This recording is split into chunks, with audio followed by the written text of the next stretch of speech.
FujiFilm debuted as a traditional film company almost a century ago. It recognized early on that its future lay in leveraging its wide set of technical abilities that it accumulated over time, and history saw the company steer into challenging, uncharted fields and discover new markets. Under the unconventional leadership of CEO Shigetaka Komori, Fuji completely changed its direction. It made conscious strategic shifts to respond to changes in the market, from film to digital cameras and from imaging to diverse industries including document solutions, diagnostics, and even cosmetics and medicine. Fuji recognized a key business principle. If you don't make that first move towards disruption, somebody else will.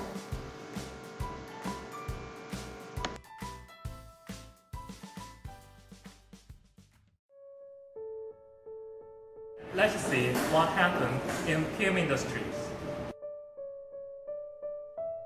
The history of the film industry dates back to 1876. The world's first practical camera was invented in Germany in 1685, but it took 200 years to roll out film in the market after the invention of the camera, and the heroine was Agapar. Agapar was followed by Kodak in 1881 and by Fuji in 1934. Fuji's entrance to film market was 50 years later than Agapar. In 1970s, Kodak swept the market by taking 90% of the US film market and 85% of the US camera market. Film companies' revenues were quite strong and steady because customers had to keep purchasing films once they got cameras. But when film companies were focusing on competition among them, an unexpected substitute got a sudden rise, surprisingly by Kodak. Kodak developed the world's first digital camera in 1975, but they made it confidential because it was obvious that digital camera would cut its film sales. Kodak was confident that customers would not turn back against it if it cut camera price down. However, Sony launched a digital camera in 1981, and Kodak followed it in 1991. Digital camera's performance was not good at the early stage, but everything was changed since 2000. Digital camera's performance and transportability have improved by far, and customers began to demand compatibility with their computers. And last, digital cameras outsold film cameras in 2003 in the market, and film sales plummeted in 2000s. In fact, the life of digital cameras was not that long. It has been replaced to cell phone almost since 2010. Built-in camera's price in cell phone is known to be around $10. In these changes, the performance was quite different. Fuji smiled and Kodak cried. The stock price hit a peak in 1997 and then kept going down to file for bankruptcy protection in 2012. Then let's take a look what was different for Fuji at the next topic.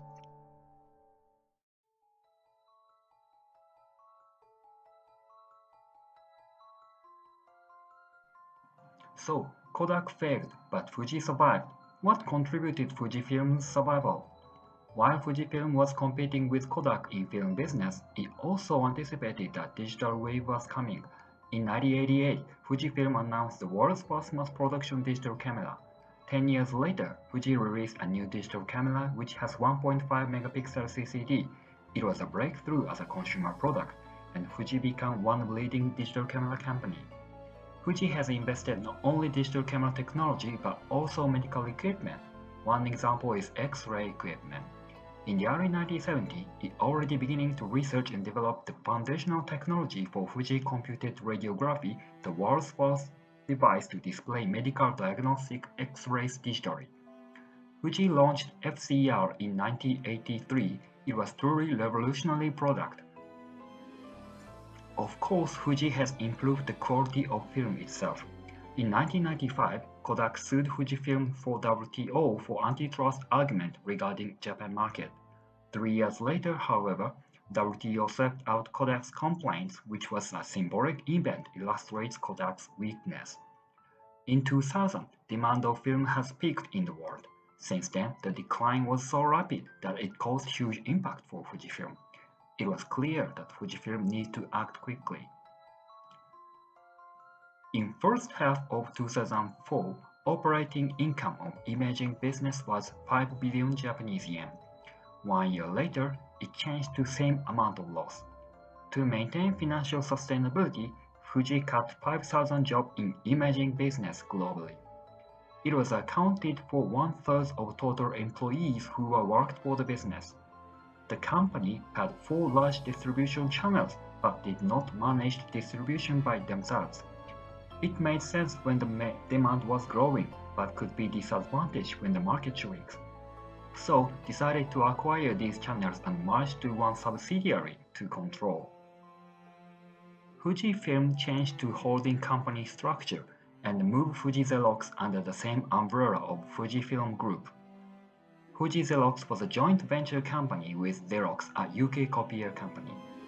By including Fuji Xerox within the group, Fuji increased group sales and revenue. In 2004, imaging consists almost 1/3 of sales for the group, but since then the ratio is decreasing. In terms of profit trends, Fuji Xerox contribution is obvious. Document solution business has kept generating profit and contributed to the group. However, we can't see clearly how much Fuji Xerox and Fujifilm generated synergy. Fuji also focused on research and development. Fujifilm plotted technologies it had and market, then choose which business to invest for research and development. Fuji decided to focus on these fields for the long term: digital imaging, graphics system and documents, healthcare, and high-function materials. In 2008, Fujifilm announced to acquire 66% of Toyama Chemical shares by 30 billion Japanese yen and enter the medical treat business. Toyama Chemical had a pipeline of new pharmaceutical products for flu and rheumatism as well as Alzheimer's disease. However, Toyama Chemical had lost 8.7 billion Japanese yen a year before. There is no clear information that the acquisition was a success or not. Fujifilm also expanded its business globally. When we see the revenue trend by region, we find that most of the revenue comes from Japan. But the dependency is decreasing. When we see the profit trend, it's more obvious that Fujifilm's business in APAC is growing, and dependency of Japan market is decreasing from 80% to 50%. Fujifilm has successfully expanded its business globally. Now let's see the internal changes that allowed the company to grow. Between 2004 and 2006, the CEO of Fujifilm, Shigetaka Komori, driven by a crisis environment, created an innovative plan called Vision 75. This plan included a corporate and a technological transformation. Part of Fujifilm plan was to create a flatter organization. The CEO organized small lunch meetings with middle managers where they openly discussed the company's strategy. In September 2005, Komori asked each of his top 1,000 employees to write a 2-page memo identifying factors that will help the company to grow.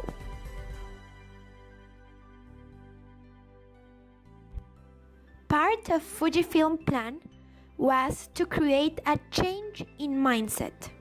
The company increased the number of trainee programs for their employees and encouraged them to always find new business opportunities. Fujifilm technological innovation included a centralized lab and a mergers and acquisitions policy. Fujifilm spent 24 billion yens building the lab, and the purpose was to focus it on earlier stage projects of their different business units. Fujifilm's CEO not only supported in-house developments, he also acquired businesses which had synergies with Fuji's existing technology. What strategies brought Fuji here today, and what can be its future? Let's go and see. In the film era, Fuji survived because it played a role of follower, which made it space to observe the market change clearer. While in the digital era, Fuji gained the lessons of the crash of film industry, so it adopted new business by leveraging core resources it had. Fuji diversified itself and transformed from one flagship product company into a multi-industry group. And this amazing transformation comes from a good leverage of Fuji's core technology, which accumulated from the film industry. The innovation spirit and the courage to step into new industry brought Fuji into 6 new business lines. The wisdom to adopt relevant but different industries illustrated by Komori in one of his interviews. First, do we have the competitive technology to enter the new industry? Second, whether this new industry has potential to grow. Third, whether can we have sustainable resources to support future growth in these core technologies. Compared from the value captured by Fuji in different eras, it's clear to find that the huge improvement comes from in-house R&D and M&A in new technologies. Furthermore, the synergy of different resources gives Fuji more strength to fight against crises and gain more opportunities. In future, Fuji should bring more innovation through R&D and M&A, while at the same time have more ambitious global market expansion, especially emerging markets. To sum up, Fuji should keep exploration in first, centralized R&D lab, second, M&A new technologies, third, corporate venture capital in new business, fourth, market expansion. In the overall arrangement of all business segments, we have 3 suggestions according to Fuji's core competence and the rivalry of industries. First, milk the 3 cash cow segments to provide as many revenue streams as possible to support other businesses. And integrate graphic system and document solution into one business, which do have some overlaps in extended business line, and an integrate will bring better synergy and lower operational cost. Second, be aware that the digital imaging industry is shrinking, meaning digital imaging could become a dog strategic choice, leading to companies bleeding. Therefore, to avoid another huge crisis, take early preparation for innovation. Third, concentrate resources from diversified business to a most promising one. Nurture one segment into company star business. Considering Fuji's core resources and the booming of the whole healthcare industry, healthcare can be Fuji's star. Take a leverage of the technologies which Fuji has accumulated. Medical devices, especially targeting on consumer markets, could leverage Fuji's strength and avoid severe competition. At the same time, life science and pharmaceutical will bring Fuji a whole new future if it could take the first move of some niche market. As the slogan said, value from innovation. Fujifilm will gain sustainable development by capturing its value with ongoing innovation. Fujifilm, value from innovation.